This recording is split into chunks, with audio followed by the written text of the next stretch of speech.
اعوذ باللہ من الشیطان الرجیم بسم اللہ الرحمن الرحیم۔ السلام علیکم ناظرین، میں سیدہ آج میں آپ کو ایک بڑے خوبصورت دسترخوان کی بات بتاؤں گی۔ میں یہ سمجھتی ہوں ایسا خوبصورت دسترخوان نہ آپ نے کبھی دیکھا ہوگا نہ سنا ہوگا۔ یقیناً قرآن شریف میں اس دسترخوان کا تذکرہ ہے، اور اس دسترخوان پر کھانا کہاں سے آتا تھا، یہ دسترخوان کہاں لگتا تھا، اور اس کے کھانے میں کیا کیا تھے۔ یقیناً آپ بھی جاننا چاہیں گے وہ کون سا دسترخوان ہے۔ آئیے میں آپ کو بتاتی ہوں وہ کون سا دسترخوان ہے۔ اس آسمانی دسترخوان پر جو کھانے ہوتے تھے وہ آسمان سے نازل ہوتے تھے۔ وہ حضرت عیسیٰ علیہ السلام کے دور میں تھا۔ اس کی تفسیر یہ ہے، حضرت عیسیٰ علیہ السلام کے حواریوں نے عرض کیا، اے عیسیٰ بن مریم، کیا آپ کا رب یہ کر سکتا ہے کہ آسمان سے ہمارے پاس ایک دسترخوان اتار دے؟ حضرت عیسیٰ علیہ السلام نے فرمایا کہ اس طرح کی نشانیاں طلب کرنے سے اگر تم مومن ہو تو خدا سے ڈرو۔ یہ سن کر حواریوں نے کہا کہ ہم نشانی طلب کرنے کے لیے یہ سوال نہیں کر رہے، بلکہ ہمارا مقصد یہ ہے کہ ہم شکم سیر ہو کر خوب کھائیں اور ہم کو اچھی طرح آپ کی صداقت کا علم بھی ہو جائے، اور ہم اس بات کے گواہ بن جائیں کہ بنی اسرائیل کو ہماری شہادت سے یقین اور اطمینان ہو جائے، اور مومنین کا یقین اور بڑھ جائے، اور کفار بھی آپ پر ایمان لے آئیں۔ بہرحال حواریوں کی اس درخواست پر عیسیٰ علیہ السلام نے بارگاہ رسالت میں دعا مانگی۔ عیسیٰ بن مریم نے عرض کی، اے اللہ، اے ہمارے رب، ہم پر آسمان سے ایک دسترخوان اتار دے جو ہمارے لیے اور ہمارے بعد میں آنے والوں کے لیے بھی عید اور تیری طرف سے ایک نشانی ہو جائے، اور ہمیں رزق عطا فرما، اور تو سب سے بہتر رزق دینے والا ہے۔ حضرت عیسیٰ علیہ السلام کی دعا پر اللہ تعالیٰ نے فرمایا، دسترخوان تو اتار دوں گا، لیکن اس کے بعد بنی اسرائیل میں سے جو کفر کرے گا میں اس کو ایسا عذاب دوں گا کہ تمام جہان والوں میں سے کسی کو ایسا عذاب نہیں دوں گا۔ چنانچہ اللہ تعالیٰ کی حکم سے چند فرشتے ایک دسترخوان لے کر آسمان سے اترے، جس میں 7 مچھلی اور 7 روٹی تھی، اور عباس رضی اللہ تعالیٰ عنہ سے روایت ہے کہ فرشتے دسترخوان میں روٹی اور گوشت لے کر آسمان سے اترے۔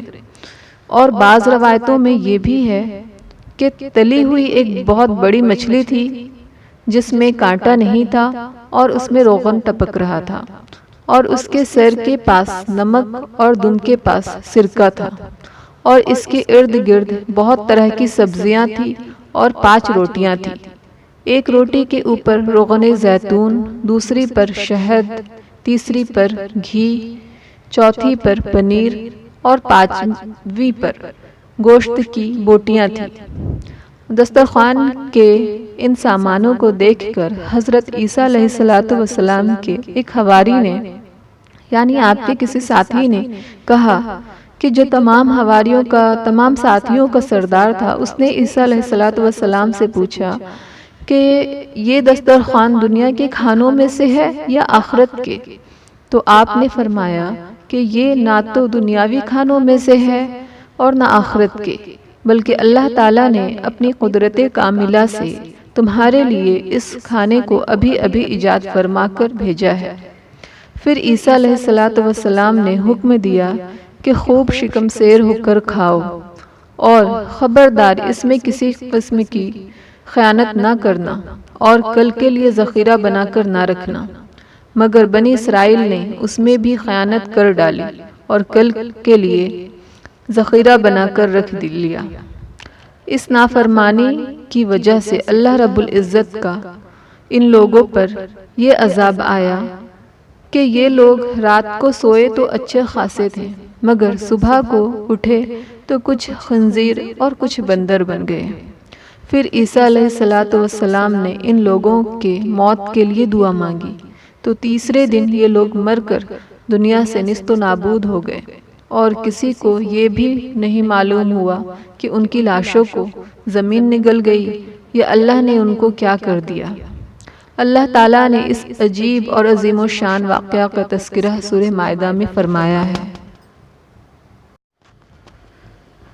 اور ہمیشہ کی طرح ہماری دینی اسلامک سیدہ چینل کے ویورز سے ہماری گزارش رہے گی کہ وہ نماز کے پابند بنیں اور ہمیں اپنے دعاؤں میں شامل رکھیں، اور ہمارے چینل کو لائک، شیئر اور سبسکرائب نہیں کیے ہیں تو سبسکرائب ضرور کریں، اور بیل آئیکن کلک کریں کیونکہ آپ کو ہمارے آنے والی سبھی اسلامک ویڈیو کی نوٹیفیکیشن ملتی رہے۔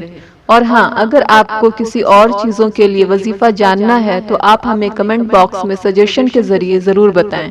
میں پوری کوشش کروں گی آپ کے لیے وہ وظیفہ لے کر آؤں۔ دعا کی درخواست۔ جزاک اللہ خیر۔ السلام علیکم۔